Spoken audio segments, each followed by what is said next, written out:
The great Argentinian writer Jorge Luis Borges imagined once a library very much like this one, which contained all the combinations of the letters of the alphabet.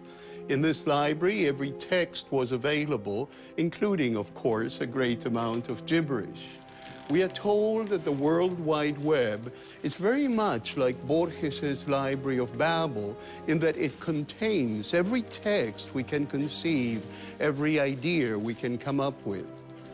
The great danger is that we might drown in such a sea of gibberish.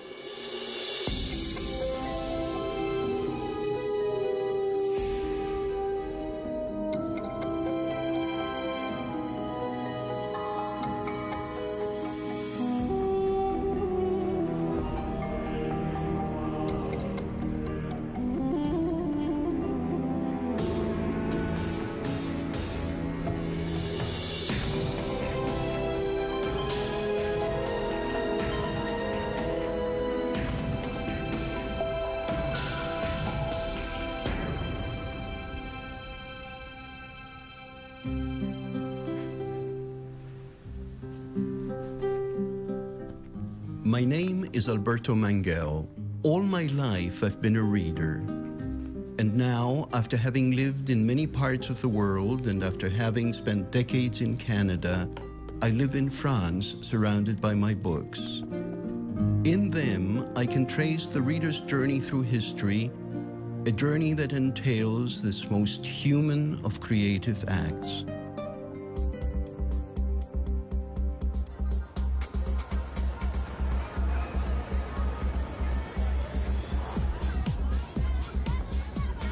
It seems that in our now high-paced modern world, technology threatens reading, or at the very least, how we read.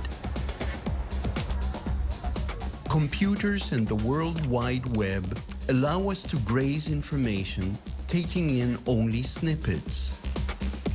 Are we becoming a planet of information browsers, readers only burrowing shallowly into the world with our new reading technologies?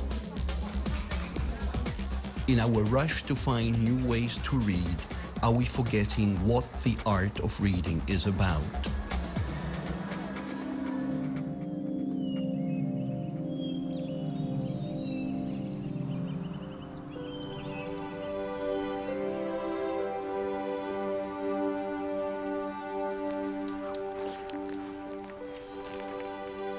Early in the first millennium, a reading technology was born, the Codex, the book as we know it now. Simple in its construction, it allowed reading to be easily transported and studied. Bookmaking became perfected in the Christian monasteries, where the monks kept the books in precious libraries, the repository for this powerful technology.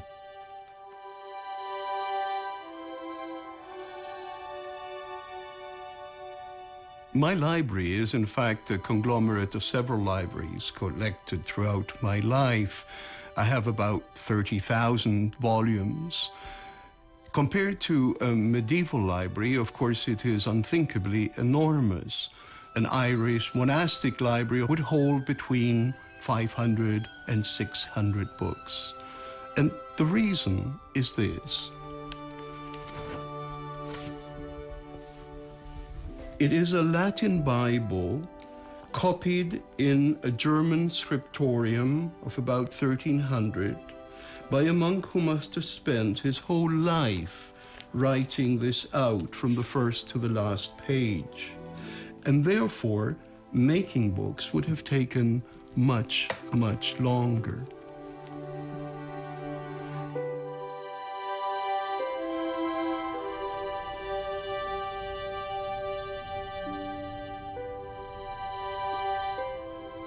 The books took years to create, and they were built to last. One of the greatest of these books was the Book of Kells, containing the 4 Gospels of the New Testament. The monks took nearly 3 centuries to finish it. This is one of the cardinal books in the Western tradition. principally because it's beautiful in itself. And if you could take us just from this page here with the large capital to the next page, what always astonishes people when they see Kells is that the alphabet, if you like, the letters, the words themselves, look recognizable. The second thing that surprises people, of course, is that it's in Latin. For the Latin was the lingua franca of the pre-medieval world. But the wonderful thing is that this is a gesture to defeat time. Somebody had sufficient confidence in the technology of the moment to commit this to the future. We can say for certain that, barring fire and other accident, that a vellum manuscript has a lifespan of at least 1,000 years. I've got floppy disks at home from 10 years ago with manuscripts of books in them that I can't open anymore. We think our technology is so superior, but of course it isn't. This is high technology.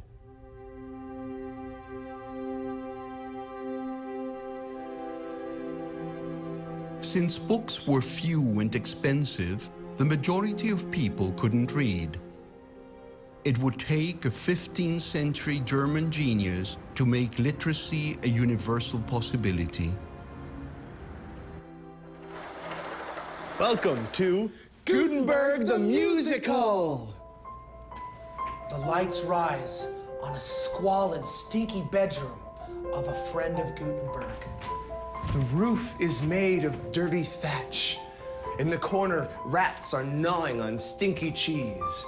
And lying absolutely still in the middle of the room, without moving, is a dead baby. A friend of Gutenberg and the doctor examine the dead baby.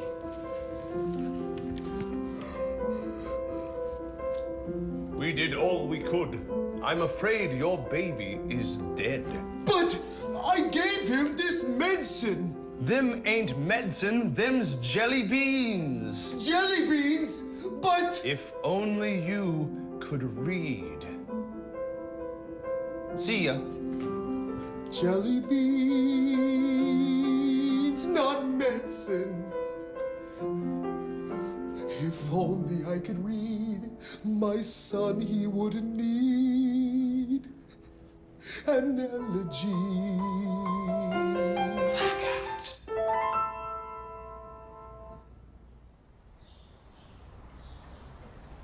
Voted in 2000 the man of the millennium, Johannes Gutenberg, the inventor of the printing press, is one of the key figures of world culture.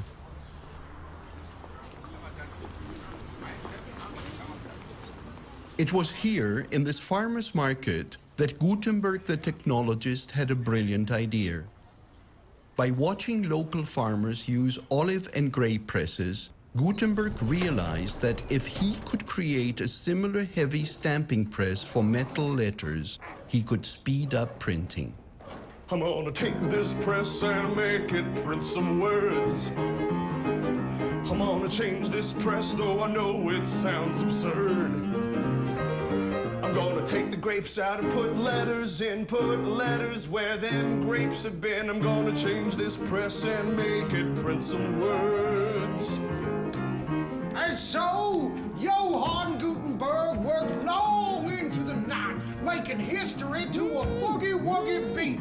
You go on, Johann Gutenberg. You invent that printing press for all of us. It's the first printing press in history. It's gonna print up books for you and me. It's a printing press and it's gonna print some words.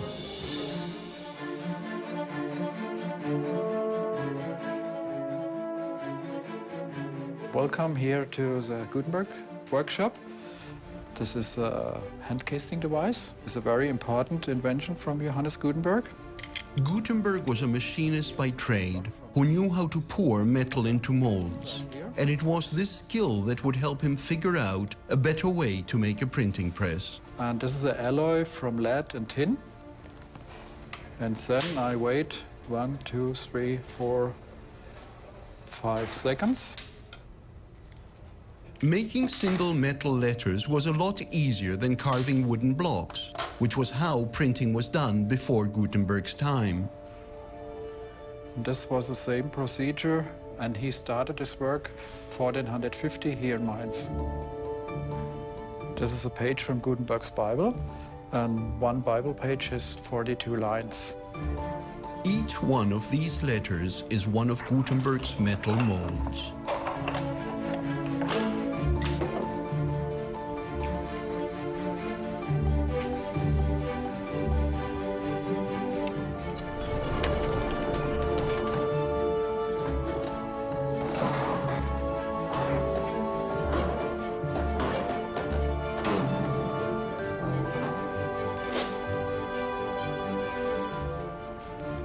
And here is a print in Gutenberg's Bible.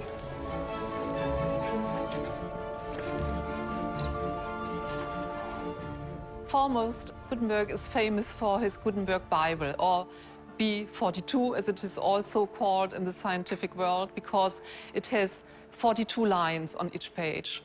It is a beautiful book, and it is really astonishing that in these early years of printing, it was finished in 1455, a printed book could look so perfect and so beautiful. The number of Bibles which were printed by Gutenberg were probably around 180 copies. That does not seem so very much or so very many. But they went into the churches and monasteries along the River Rhine and along the River Main and Moselle. And here the people had, for the first time, a Bible where the text really was correct, because this was one of the problems of the church. They did not have correct text before. Very often there were faults because the scribes could not always know what they were writing. Sometimes they were tired and they made errors. One of the first people to take advantage of the printing press was Martin Luther, who some 70 years after Gutenberg's invention realized it could be an effective weapon to support his disagreement with the Catholic Church. When Martin Luther and all his companions started to fight against the Catholic Church, I think the reason that they were successful was that they could print lots and lots of sheets of paper, like leaflets, brochures, little books, and of course the Bible, which was printed for the believers, that they could read it, that people who were interested outside the church, that they also were able to get all the things that were really written in the Bible.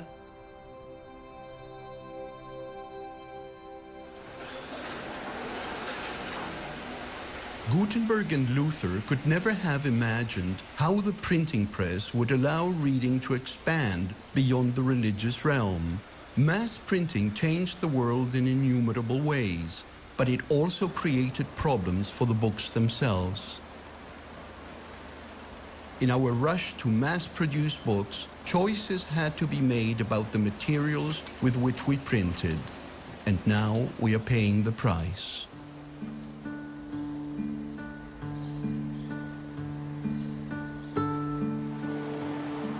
In every corner of the globe, including this little bookshop in France, we are now feeling the effects of a 19th century book publishing decision.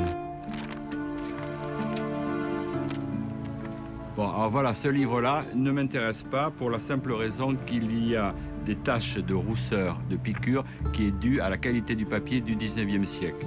Alors que les ouvrages qui sont faits en papier chiffon n'ont pas de piqûre sur le papier. Le problème, c'est qu'il faut Between 1850 and 1960, most books used paper made with unneutralized acid.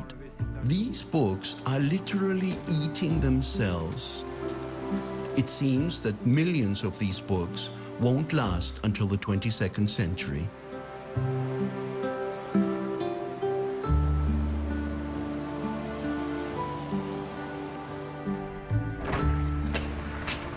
Christophe. Bon, c'est allongé. Bon, alors en fait, je n'en ai pas besoin, donc je vous le laisse. Ok, ben, je m'en occupe. Voilà. Pas de problème. Merci. Ok, super. Bonne journée. À bientôt. Bien, donc, c'est pas la première fois que Monsieur Lamongie ou d'autres clients m'amènent des livres qui sont des livres faits avec du papier à base bois.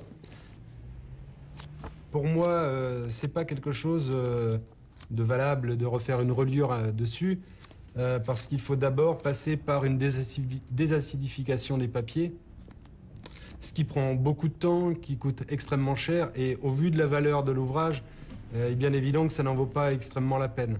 Donc, pour moi, le mieux, c'est encore de le confier à la Bibliothèque nationale.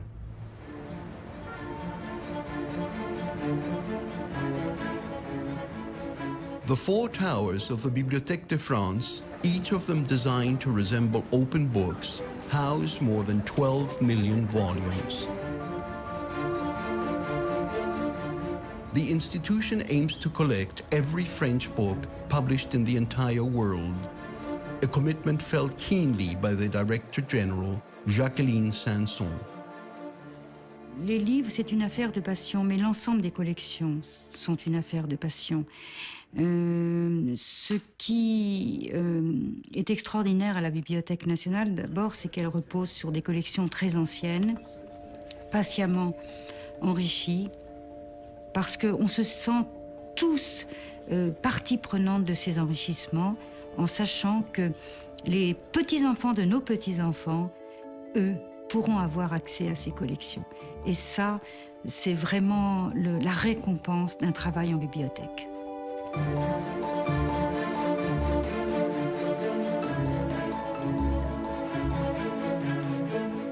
Dans le cas présent, auprès de mon collègue Christophe, qui est auprès de moi, il est en train de restaurer un ouvrage, un antiphonaire du XVIIIe siècle, dont les coutures sont cassées, brûlées par le temps.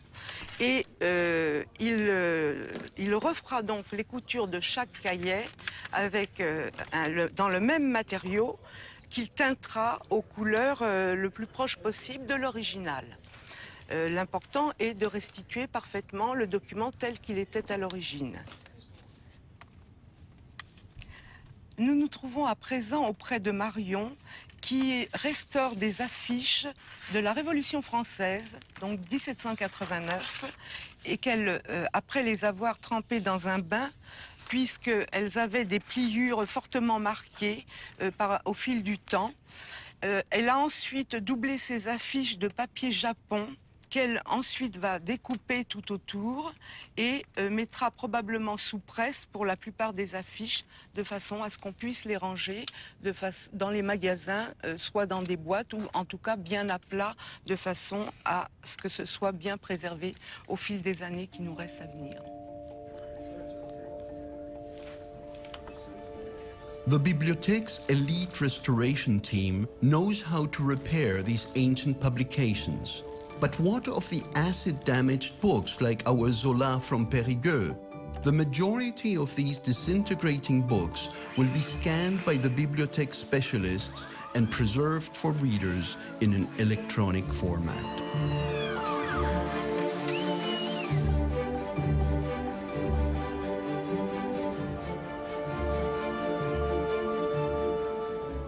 Qui a été extrêmement important pour les collections de la Bibliothèque nationale de France. C'était en effet... Only the most valuable books, like this original edition of Victor Hugo, would normally go through the expensive treatment to save them. However, today, Émile Zola's novel has been sent to the deacidification plant in the Netherlands, where it too might be saved.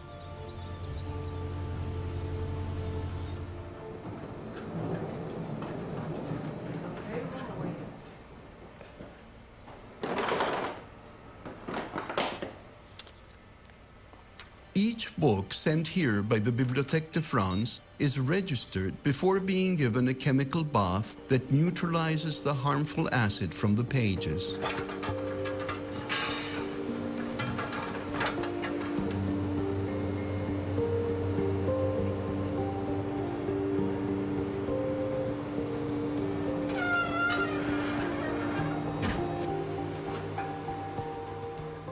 After the bath, the books are dried before being shipped back to the Bibliothèque, now free of the acid destroying them. Only the culturally valuable texts are saved. But what of the countless lesser books that are disintegrating on the shelves? Why not save them? The risk is serious because what seems insignificant today is sometimes the future's masterpiece.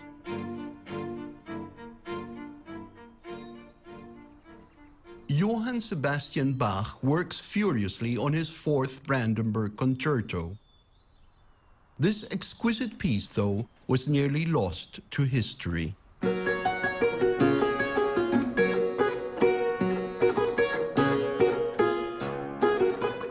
Bach wrote this important concerto for Prince Leopold in hopes of getting a job as a court composer. The concerto was not well received, so Bach filed it away. 125 years later, it was rediscovered and is now recognized as one of the greatest achievements of the Baroque era.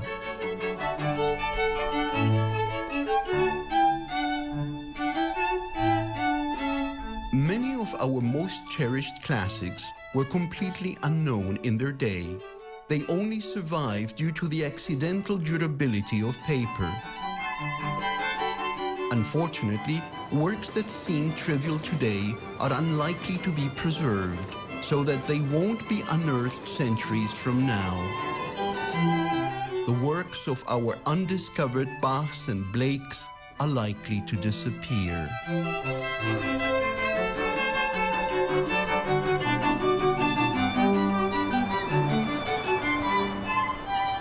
The threat from acid-based paper is just one of the motivations for libraries to save our books. It became clear to us that digitization was core to the future of the library. And for us to be able to get as much of our content available in digital form became a very high priority. And we knew also, since we're sitting on 53 million items in the New York Public Libraries, that we would never be able to do that ourselves. When Google came along and invited us to partner with them, then it became clear that there was an opportunity for us to digitize everything that's in print. Alexander the Great attempted to collect the world's knowledge in a universal library on the shores of the Mediterranean in the 4th century BC. Jorge Luis Borges, the great Argentine writer, proposed an imaginary library containing every book ever written or yet to be written.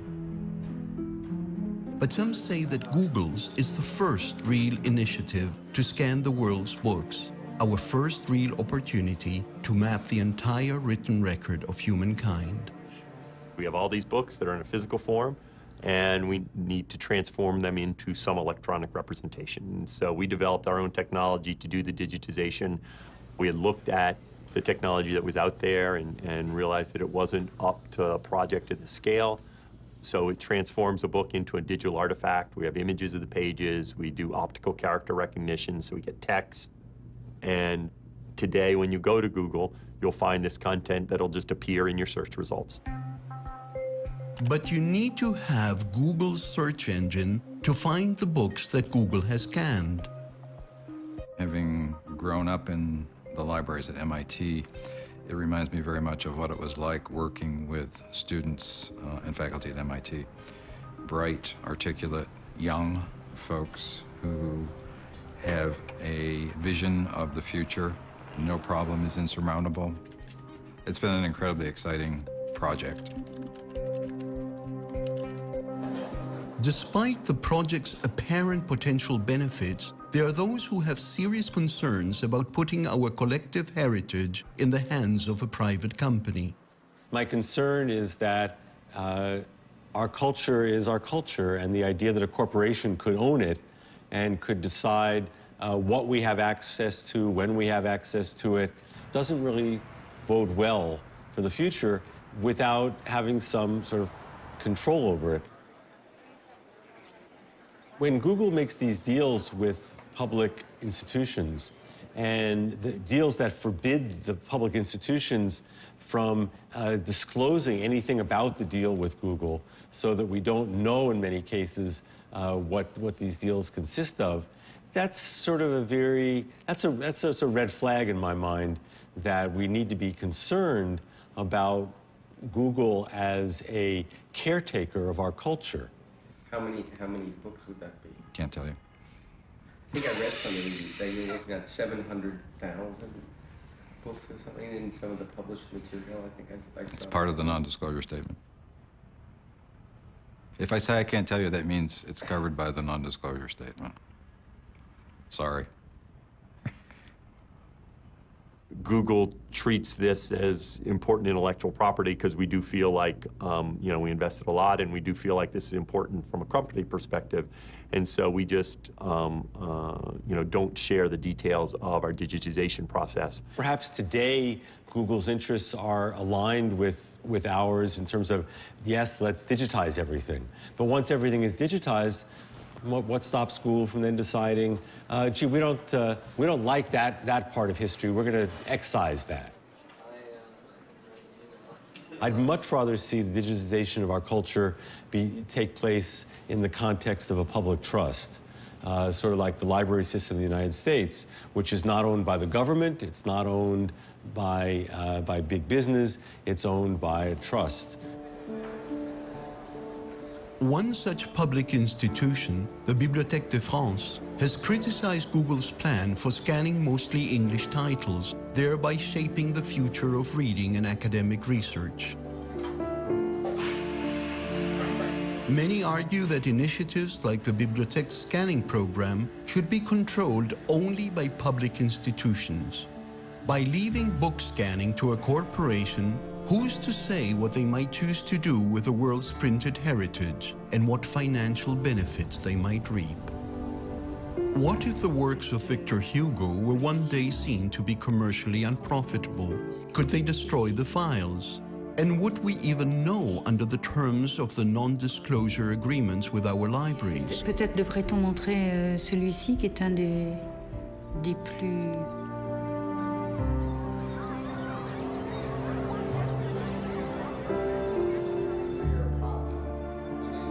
In another great public institution, the Library of Congress, there is also a firm commitment to digitize their collections for future readers. But they've taken another step, creating interactive documents that help readers understand how, for instance, the Declaration of Independence was created.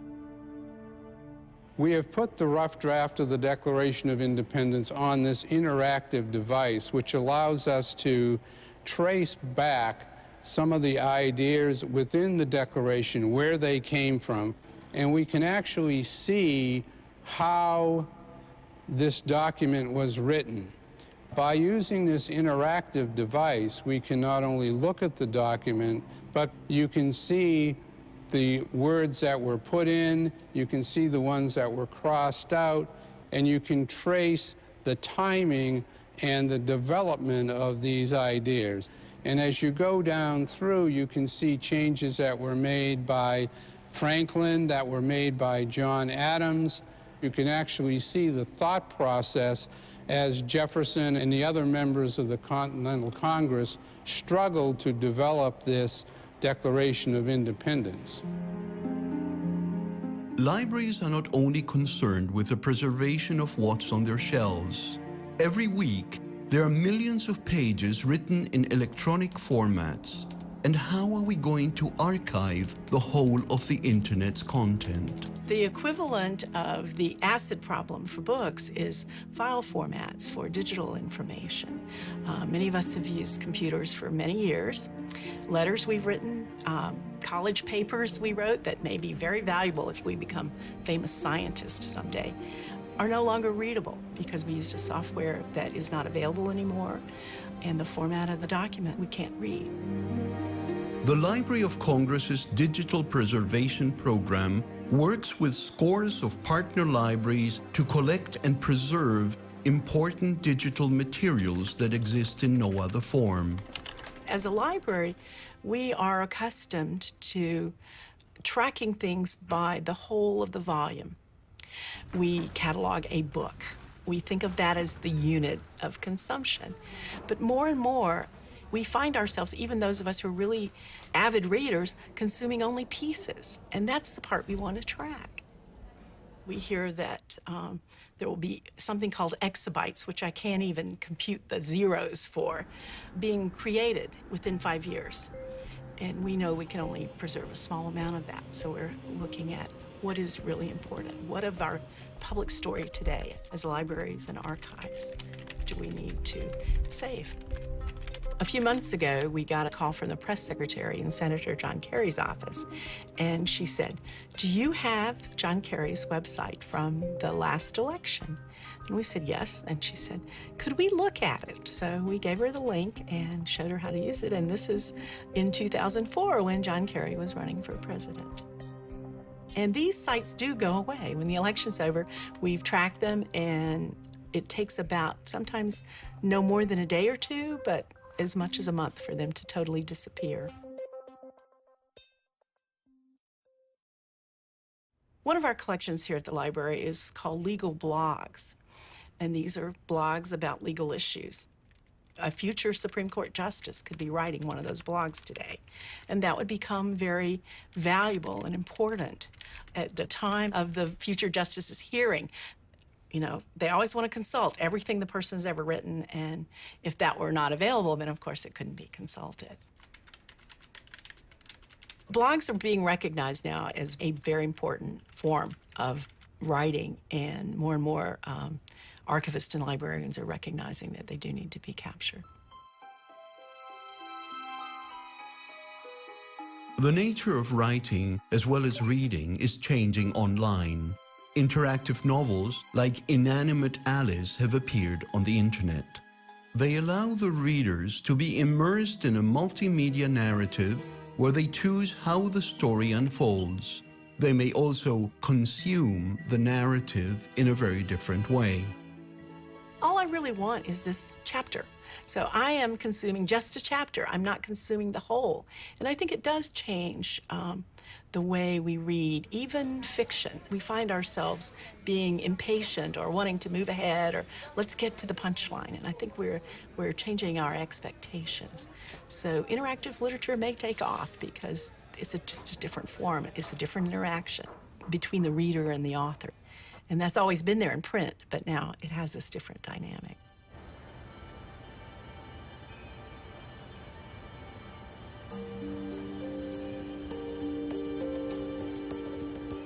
Inanimate Alice is the brainchild of the Canadian novelist Kate Pullinger, who realized that online readers were looking for a new sort of reading experience. There is a way in which the book is a perfect technology. It's portable, you can read it in the bath, it's cheap, it's widely available. We understand it, but the book is so venerated in our culture that it's really hard for people to see beyond that. The book itself has become a kind of obstacle to seeing what the possibilities for storytelling beyond the book might be.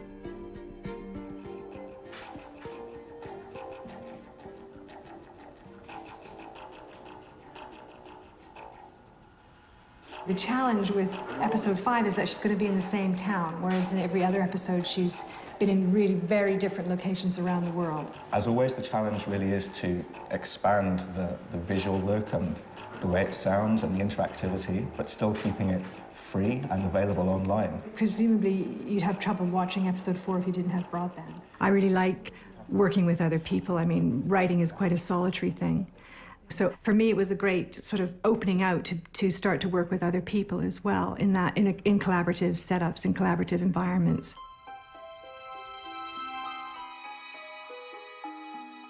I came up with this idea of creating little episodes about Alice that told the story of her life up until her kind of mid-20s.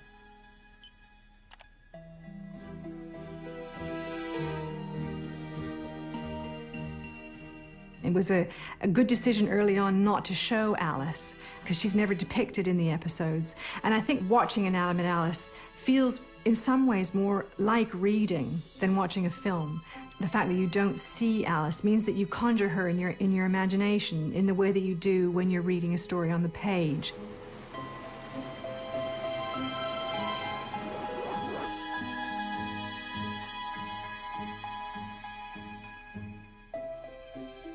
It's had more than 1 million viewers now. And since we launched episode 4, the hits have been in the region of kind of 15,000 a day and upwards. I do feel that there's this kind of frontier for experimentation with the new technologies and storytelling that a lot of writers are really kind of just ignoring because of being afraid that the book will disappear. In Japan, there's been a real popular movement of fiction for phones. My understanding is usually written by young women on their phones. They actually write it on their phones. So it's a whole series of text messages, really, which are then collected into novel format. And 5 out of the 10 best-selling books in Japan in the past year were based on phone fictions. The amazing thing about phones, I think, is that most people have them, and most people have them with them all the time.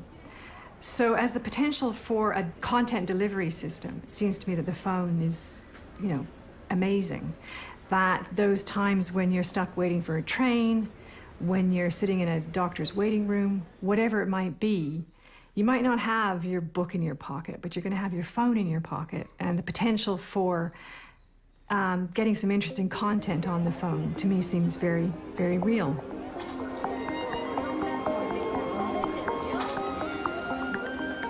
Yano Fumi is an award-winning cell phone novelist.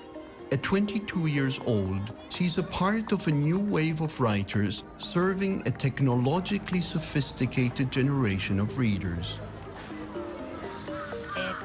もともと物語を考えるのが好きだったんですけど、投稿してデビューするとか、書籍化するとかそういうそこまでではなくて、もっと手軽に世に出せるものはないかなって思って。そういうサイトを探してたら、その簡単な操作で携帯で小説を書けるサイトを見つけたんですよ。それがごっこで、じゃあこんなにワンクリックでその世に小説が出せるんだったらって思ってそれで始めたんですよ。身近なことを題材にしているっていうのが一番面白いなと思うのと、あと何ですかね。そうですね、身近なものをやっているっていうのが一番。The cell phone novels are usually romantic stories involving young professional women.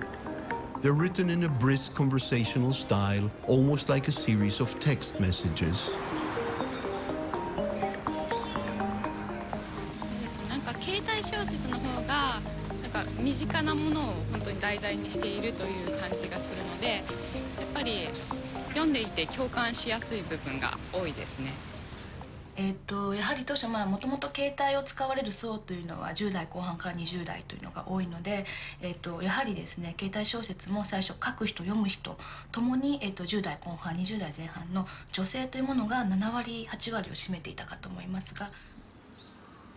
Seiichi Nakamura is the director of the online publishing website Goko, where Fumi's work can be read.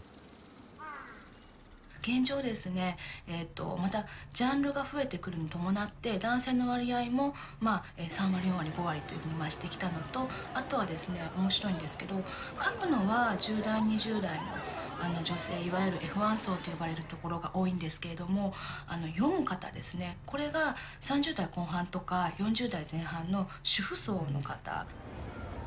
Some of the writers like Fumi have millions of online readers. The mobile phone novels are now a part of mainstream Japanese culture. Authors like Fumi are being approached to turn their works into movies and video games. Today, Fumi meets with her publisher to discuss the details of turning her novel into a paper book. そうなってるのはおかしいんで、やっぱり勝ち気な目だと思うんだよね。そういうところ。例えばあとこういうところなんかだと入れた方がいいですか？直すというか。The cell phone novels are not all romances. Some are now branching into other genres. ですね、今ちょうど読んでるのがブラックプリンセスっていう作品なんですけど、これはノンフィクションで、なんか作者の方が経験してきたすごいいろいろな人生経験を赤裸々に綴るみたいなやつなんですけれども、なんかこう妊娠して10代で妊娠して結婚して流産してみたいなで相手の男の人がこうヤクザの人でみたいな、そういうこうなんて人生経験をずっと今まで綴ってるみたいな作品なんですけど、そういうのを読んでます。今まで紙で読んでたものがそのパソコンで見れるようになったじゃないですか。でそのパソコンでの次がなんかまあ携帯でまた見れるようになってって、なんか科学の発達というかなんというかその電子機器の発達となんだろうな、開発が進むにつれてなんかこう一緒に変化していくんじゃないかなって。でも本はなくならないと思います。The book is most certainly here to stay, but digital reading is also now an entrenched part of the reading experience.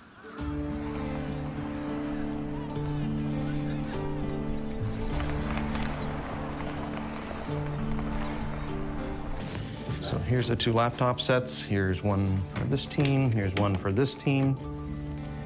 Guys, go. These children are trying to use a new kind of laptop computer designed with a different operating system than Macs or PCs. Pushing down, you try and stop. We need to pull that up. This way. If digital communication is to become the main method by which writers and readers connect, what will happen to readers in the developing world? Already, many of these people have no access to books.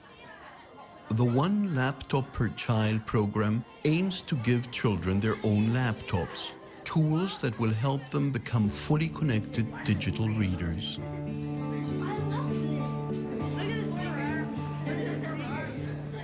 It's actually quite an interesting laptop. It was developed by a tiny little team out of MIT. I think there were between 8 and 15 people that actually did this entire development. One of the neatest things about these things is that they actually will communicate together. So everybody flip up the ears on the laptops. So now the laptops will actually find each other, and they'll actually create a community together. That just shows you in the center, and it should show any other laptops that it's found. The moment you turn them on, they find each other, and they create a mesh of networks between all the devices. So everybody can see everybody else. You can actually all become part of a neighborhood. And once you're part of the neighborhood, you can actually share everything that you've got. So if one of you can just get a connection to the internet, or if one of you has a book, you can all share that book between each other. Oh, it makes your writing bigger. Holy no. The laptop has been created with cheap materials and programmed with free open source software. The cost is approximately $150 per unit. They're actually designed to go in very harsh environments. There are no moving parts, there are no fans, there are no components that can get gummed up. They use very little power. You can read them in bright, bright sunlight. These are far and away less expensive and much better suited to the environments that they're going to be going into than anything else out there. The truth is, many of these communities will never have a library, but access to free online books may give them a chance to become active readers. Several governments around the world have purchased the laptops and are beginning to distribute them. Now, this would be a really awkward book if you had to walk around with your book looking like this, wouldn't it? So one of the things that you can do is you can, first of all, flip this around. Close up the ears because you're already connected. Flip it around like that. So there you go.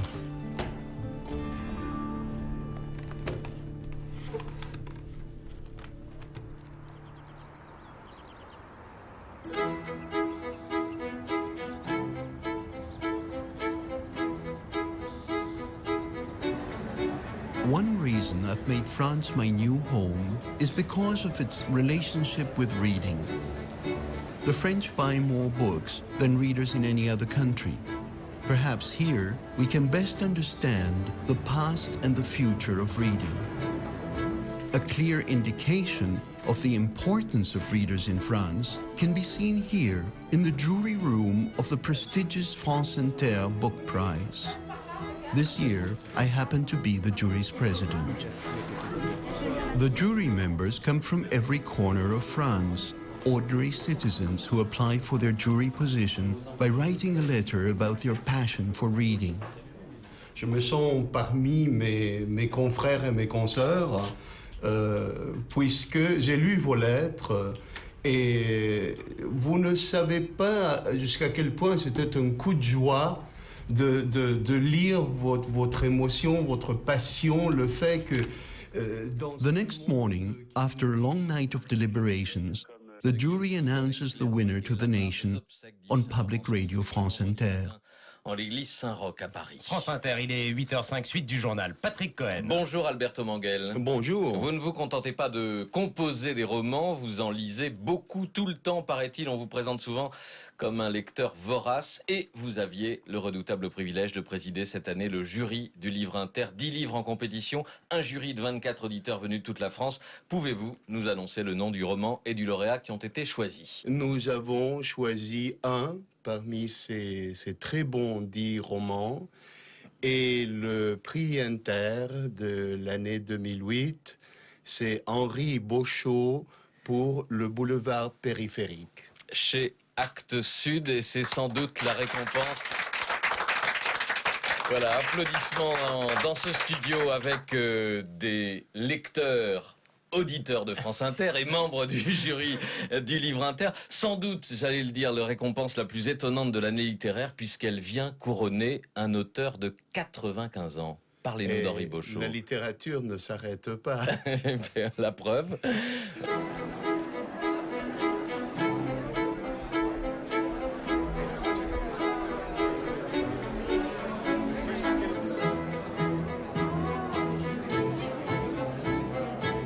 Vous gardez vos livres, vous avez une grande bibliothèque? Oui, les livres, je les garde, je les lis, je les relis.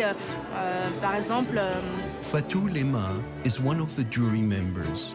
Surprisingly, since he only arrived in Paris a few years ago from the Ivory Coast.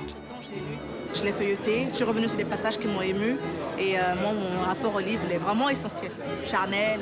Le livre, c'est une fenêtre qui s'ouvre sur le monde et c'est ce qu'on peut offrir en partage à un autre, à un enfant, à un ami. C'est un beau livre, c'est vraiment le plus beau des cadeaux. Aujourd'hui, ce qui est extraordinaire, c'est que nous pouvons nous réunir comme ça, 26 lecteurs, et parler librement de ce que nous aimons. Ce n'était jamais comme ça avant. Il y avait toutes sortes de censures, de restrictions sur la lecture. Et nous ne sommes pas conscients, je crois, aujourd'hui, jusqu'à quel point nous avons ce pouvoir, cette liberté. Mais vous l'avez éprouvé en arrivant en France et découvrant que la lecture vous donnait en quelque sorte une liberté, une identité de lectrice. Oui, surtout ça, oui. Au travers de l'amour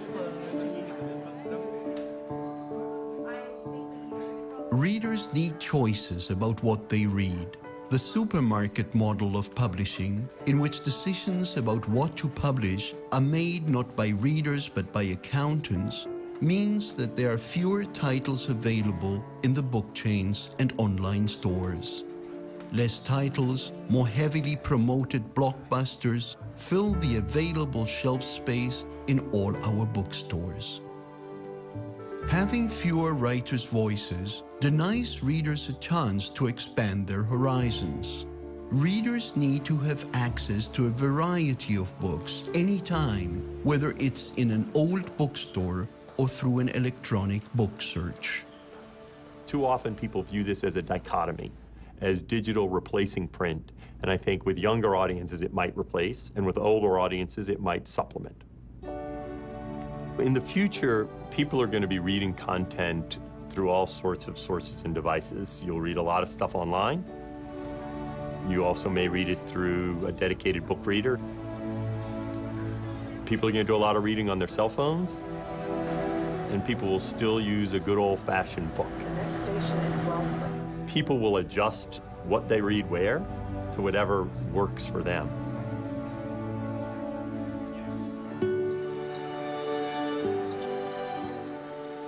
To read anything I wanted, to feel free to read broadly, is what I learned from the great Argentine writer Jorge Luis Borges in my youth, that we should all get to wander in the halls of the Library of Babel, the limitless library of the universe.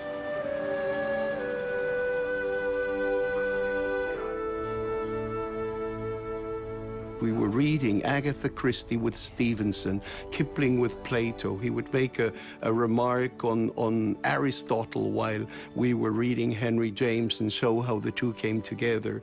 He upset every idea that I had from the traditional libraries, and instead he said, you are the one who decides. You, the reader, are the one who says what counts and what doesn't count, what will remain as literature and what won't, and you make your choices. To be denied access to anything published is to deny ourselves a chance to fulfill our most generous potentials, to become a free, questioning human being for whom the world is an open book.